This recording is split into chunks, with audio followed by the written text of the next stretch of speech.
Honorable Prime Minister Modi ji for his inaugural address.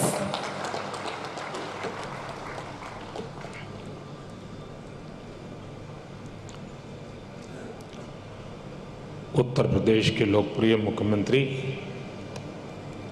Yogi Adityanath ji, केंद्रीय मंत्रिमंडल में मेरे सहयोगी श्री पुरुषोत्तम रूपाला जी, अन्य मंत्रीगण, सांसदगण,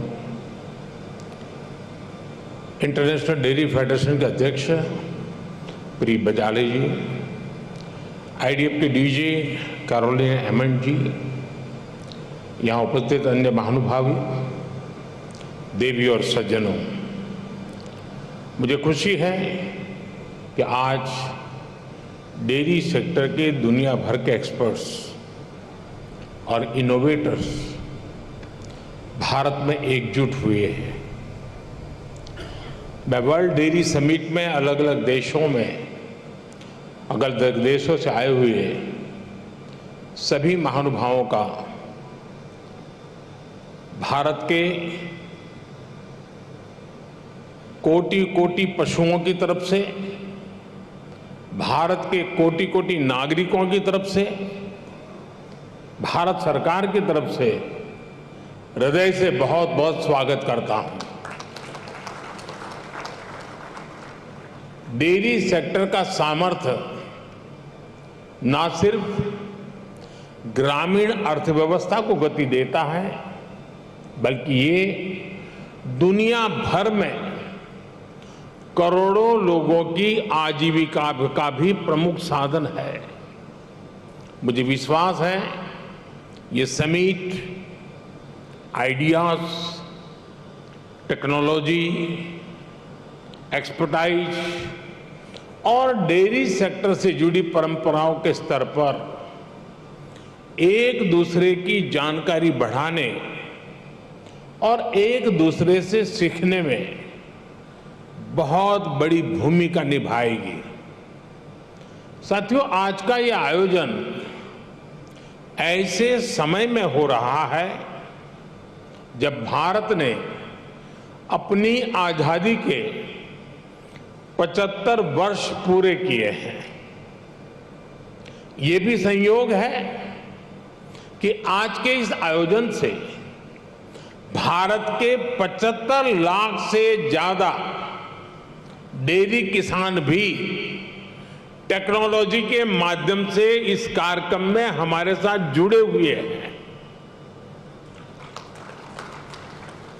इस तरह की समिट के लिए और उसमें लास्ट माइल बेनिफिशियरी हमारे ऐसे ही किसान भाई बहन होते हैं। मैं वर्ल्ड डेयरी समिट में अपने किसान साथियों का भी स्वागत करता हूं, उनका अभिनंदन करता हूं। साथियों, पशुधन और दूध से जुड़े व्यवसाय भारत की हजारों वर्ष पुरानी संस्कृति का अभिन्न हिस्सा रहा है। हमारी इस विरासत ने भारत के डेयरी सेक्टर को कुछ विशेषताओं से सशक्त कर दिया है। इस समिट में दूसरे देशों से जो एक्सपर्ट आए हैं, मैं उनके सामने इन विशेषताओं का विशेष रूप से उल्लेख करना चाहता हूं। साथियों, विश्व के अन्य विकसित देशों से अलग भारत में डेयरी सेक्टर की असली ताकत छोटे किसान है। भारत के डेयरी सेक्टर की पहचान मास प्रोडक्शन से ज्यादा प्रोडक्शन बाय मासिस की है। भारत में डेयरी सेक्टर से जुड़े अधिकांश किसानों के पास या तो एक पशु है, 2 है या 3 पशु है। इन्हीं छोटे किसानों के परिश्रम और उनके पशुधन की वजह से आज भारत पूरे विश्व में सबसे ज्यादा दुग्ध उत्पादन करने वाला देश है। आज भारत के 8 करोड़ से ज्यादा परिवारों को ये सेक्टर रोजगार मुहैया कराता है। भारत के डेयरी सेक्टर की यूनिकनेस आपको अन्य जगह पर शायद ही कभी कहीं मिल जाए। आज वर्ल्ड डेयरी समिट में इसका जिक्र मैं इसलिए भी कर रहा हूं क्योंकि विश्व के अनेक गरीब देशों के किसानों के लिए ये एक बेहतरीन बिजनेस मॉडल बन सकता है। साथियों, भारत के डेयरी सेक्टर की इस खासियत को एक और यूनिकनेस से जबरदस्त सपोर्ट मिलता है। हमारे डेयरी सेक्टर की दूसरी विशेषता है भारत का डेयरी कोऑपरेटिव सिस्टम। आज भारत में डेयरी कोऑपरेटिव का एक ऐसा विशाल नेटवर्क है जिसकी मिसाल पूरी दुनिया में मिलना मुश्किल है। ये डेयरी कोऑपरेटिव्स देश के 2 लाख से ज्यादा गांवों में करीब करीब 2 करोड़ किसानों से दिन में 2 बार दूध जमा करती है और उसे ग्राहकों तक पहुंचाती है। इस पूरी प्रक्रिया में बीच में कोई भी मिडलमैन नहीं होता और ग्राहकों से जो पैसा मिलता है उसका 70% से ज्यादा सीधा किसानों के जेब में ही जाता है। इतना ही नहीं, अगर मैं गुजरात राज्य की बात करूं तो ये सारे पैसे सीधे महिलाओं के बैंक अकाउंट में जाते हैं। पूरे विश्व में इतना ज्यादा रेशियो किसी और देश में नहीं है। अब तो भारत में हो रही डिजिटल क्रांति की वजह से डेयरी सेक्टर में ज्यादातर लेन देन बहुत तेजी गति से होने लगी है। मैं समझता हूं भारत की डेयरी कोऑपरेटिव्स की स्टडी, उनके बारे में जानकारी, डेयरी सेक्टर में डेवलप किया गया डिजिटल पेमेंट सिस्टम दुनिया के बहुत से देशों के किसानों के बहुत काम आ सकता है। इसलिए भारत के डेयरी सेक्टर की एक और बड़ी ताकत है, एक और यूनिकनेस है हमारी इंडिजिनस स्पीशीज। भारत के पास गायों की, भैंसों की जो स्थानीय ब्रीड है वो कठिन से कठिन मौसम में भी सरवाइव करने के लिए जानी जाती है। मैं आपको गुजरात की बन्नी भैंस का उदाहरण देना चाहूंगा। ये बन्नी भैंस कच्छ के रेगिस्तान और वहां की परिस्थितियों से ऐसी घुल मिल गई है कि देखकर कई बार हैरानी होती है। दिन में बहुत ही भयंकर धूप होती है, बहुत गर्मी होती है, कड़क धूप होती है। इसलिए ये बन्नी भैंस रात के कम तापमान में घास चरने के लिए निकलती है। विदेश से आए हमारे साथी ये जानकर के भी चौंक जाएंगे कि उस समय बन्नी भैंस के साथ कोई उसका पालक, उसका किसान उसके साथ नहीं होता है। वो गांव के पास बने चारगांव में खुद ही जाती है। रेगिस्तान में पानी कम होता है, इसलिए बहुत कम पानी में भी बन्नी भैंस का काम चल जाता है। बन्नी भैंस रात में 10-10, 15-15 किलोमीटर दूर जाकर घास चरने के बाद भी सुबह अपने आप खुद घर चली आती है। ऐसा बहुत कम सुनने में आता है कि किसी की बन्नी भैंस खो गई हो या गलत घर में चली गई हो। मैंने आपको सिर्फ बन्नी भैंस का ही उदाहरण दिया है, लेकिन भारत में मुरा, मेहसाणा, जाफराबादी, नीली रवि, पंढरपुरी जैसी अनेक नस्लें भैंस की आज भी अपने अपने तरीके से विकसित हो रही है। इसी तरह गाय हो, उसमें गीर गाय, साहिवाल, राठी, कांकरेज, थारपारकर, हरियाणा, ऐसी ही कितनी गाय की नस्लें हैं जो भारत के डेयरी सेक्टर को यूनिक बनाती हैं। भारतीय नस्ल के ये ज्यादातर पशु क्लाइमेट कंफर्टेबल भी होते हैं और उतने ही एडजस्टिंग भी। साथियों, अभी तक मैंने आपको भारत के डेयरी सेक्टर की 3 यूनिकनेस बताई है जो इसकी पहचान है। छोटे किसानों की शक्ति, कोऑपरेटिव की शक्ति और भारतीय नस्ले पशुओं की शक्ति मिलकर एक अलग ही ताकत बनती है। लेकिन भारत के डेयरी सेक्टर की एक चौथी यूनिकनेस भी है जिसकी उतनी चर्चा नहीं हो पाती, जिसको उतना रिकग्निशन नहीं मिल पाता। विदेश से आए हमारे मेहमान संभवतः ये जानकर के हैरान हो जाएंगे कि भारत के डेयरी सेक्टर में विमेन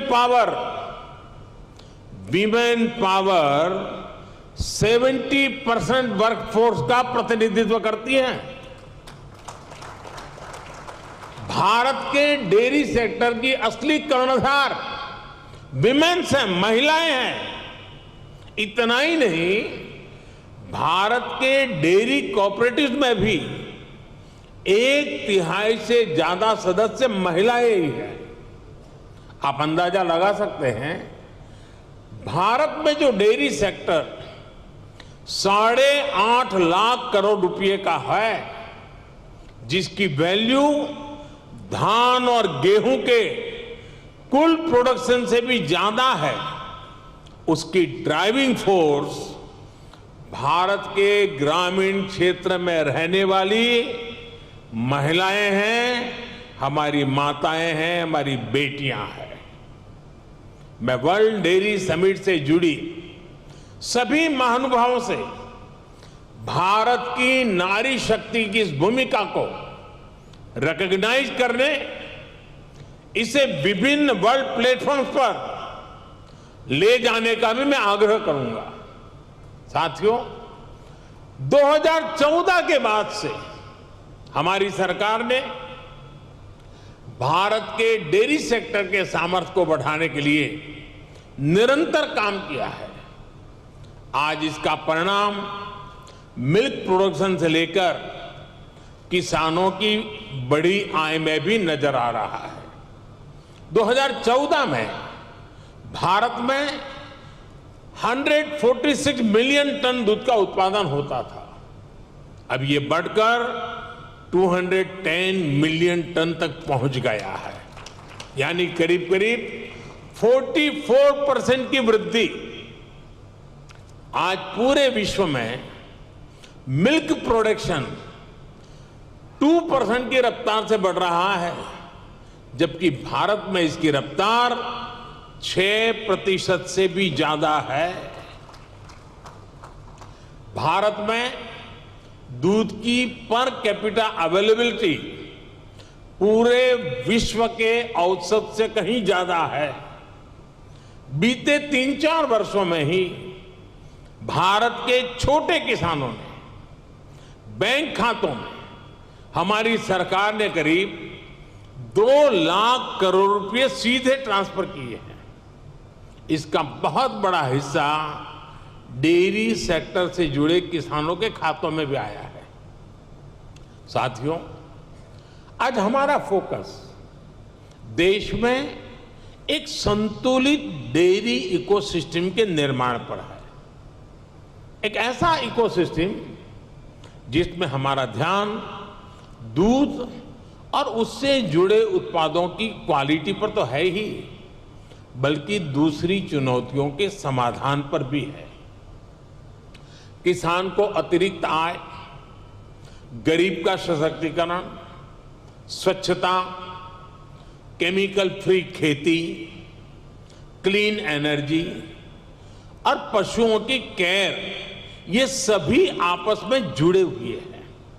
यानी हम डेयरी सेक्टर को, पशुपालन को भारत के गांवों में ग्रीन और सस्टेनेबल ग्रोथ का बहुत बड़ा माध्यम बना रहे हैं।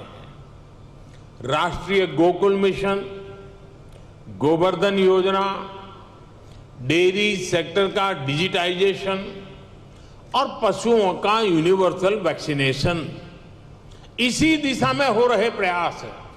इतना ही नहीं, भारत ने जो सिंगल यूज प्लास्टिक बंद करने का जो अभियान चलाया है, वह एनवायरमेंट की दृष्टि से तो महत्व का है ही, लेकिन जो भी जीव दया में विश्वास करते हैं, जो पशुधन में, उसके कल्याण में विश्वास करते हैं, उनको मालूम है कि प्लास्टिक पशुओं के लिए कितना खतरनाक बनता जा रहा है, गाय और भैंस के लिए कितना खतरनाक बनता जा रहा है।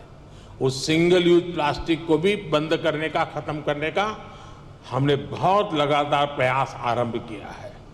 साथियों, भारत के डेयरी सेक्टर का जितना बड़ा स्केल है, उसे साइंस के साथ जोड़कर और विस्तार दिया जा रहा है।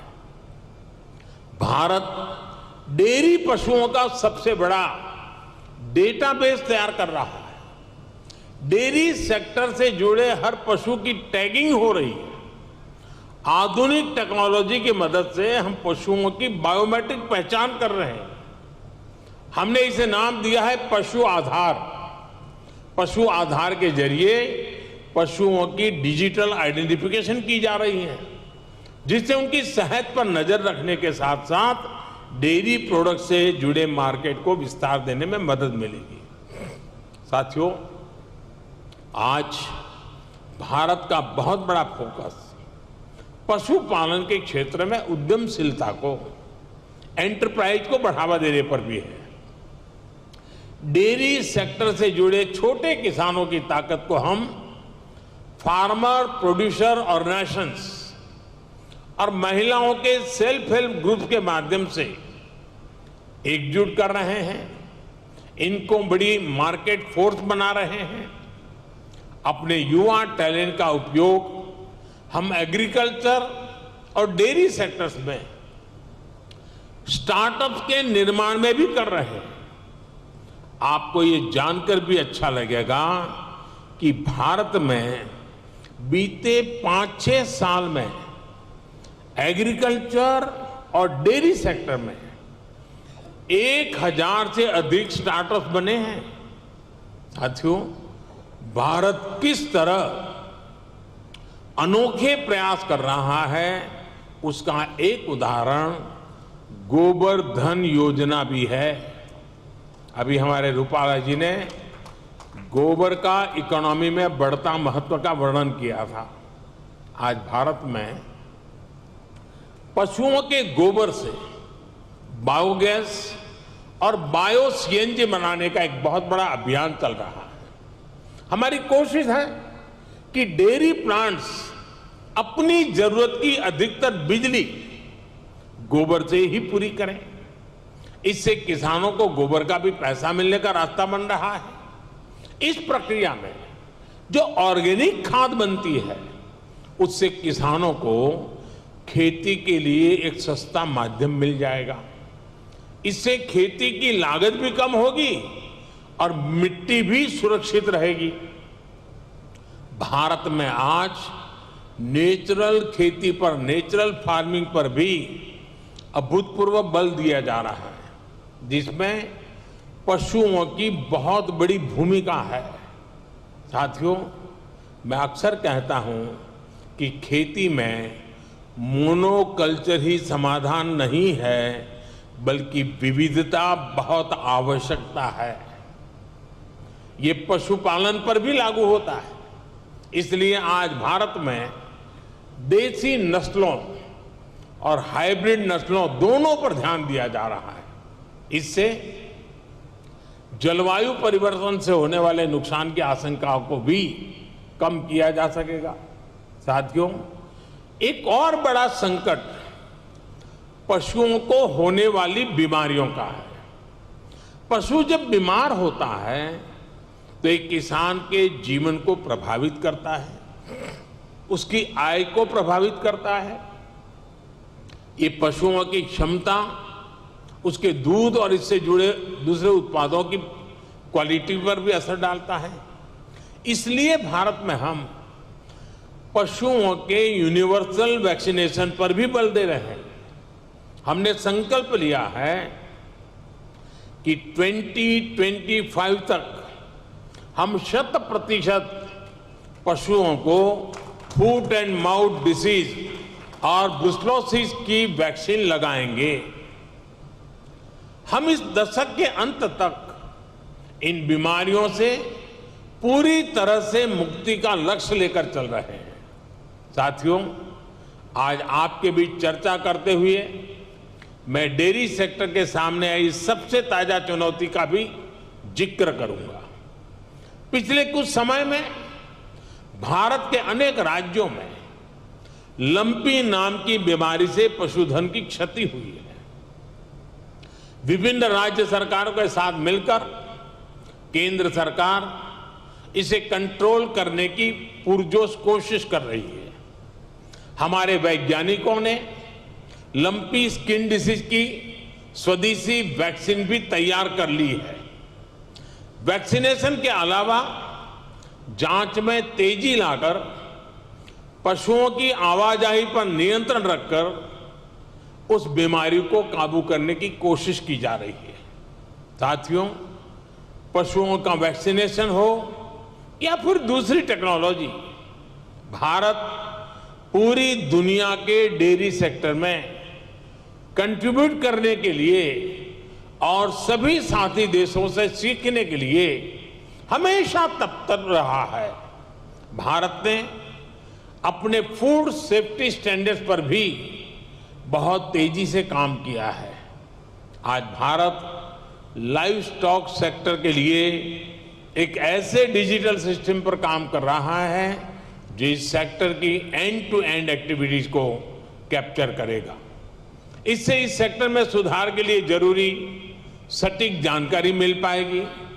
ऐसी ही अनेक टेक्नोलॉजी को लेकर जो काम दुनिया भर में हो रहे हैं, उसको ये समिट अपने सामने रखेगी।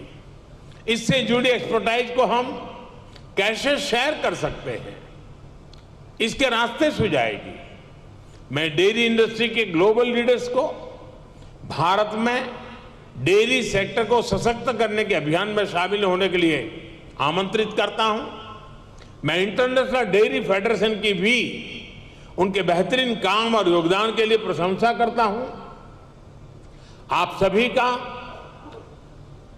जो विदेश से आए हुए मेहमान का, मैं फिर से स्वागत करता हूं, उनका अभिनंदन करता हूं। और मैं एक लंबे अरसे के बाद, करीब 5 दशक के बाद भारत को आप सबका स्वागत करने का मौका मिला, आप सबके साथ विचार विमर्श करने का अवसर मिला और यहां से जो मंथन से अमृत निकलेगा, इस हमारे अमृत काल में देश के ग्रामीण जीवन के अर्थतंत्र को विकसित करने में, देश के पशुधन के सामर्थ्य को और मजबूत बनाने में और देश के गरीब से गरीब के सशक्तिकरण में भी बहुत बड़ा योगदान देगा। इसी अपेक्षा और आशा के साथ आप सबका बहुत बहुत आभार, बहुत बहुत शुभकामनाएं। धन्यवाद। Thank you, Honorable Prime Minister, sir, for your very inspiring and motivating address and guiding the entire global dairy industry. Thanking the Honorable Prime Minister for sharing also his experiential views, which comes from his working also at the grassroots level.